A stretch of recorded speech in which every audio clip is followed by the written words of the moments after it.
असर दुआ दा जी हो गया असर दुआ दा आ गया सुल्तान वफादा आ गया सुल्तान वफादा अजी हसन हुसैन दियां भैणे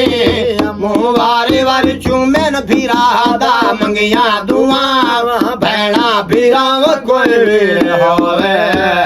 जेड़ा सागे बाबे अली दी तस्वीर होवे बारहा इमामा दी आस अज बारहा इमामा दी आस करो गौर गल मेरी खास करो गौर गल मेरी खास कुल नबियां दा फखर हुसैन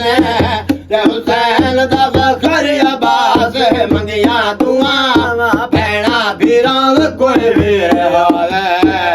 जेड़ा सागे बाबे अली दी तस्वीर होवे मंगियां दुआं भैणा फिराव कोई वीर होवे जेड़ा सागे बाबे अली दी तस्वीर होवे।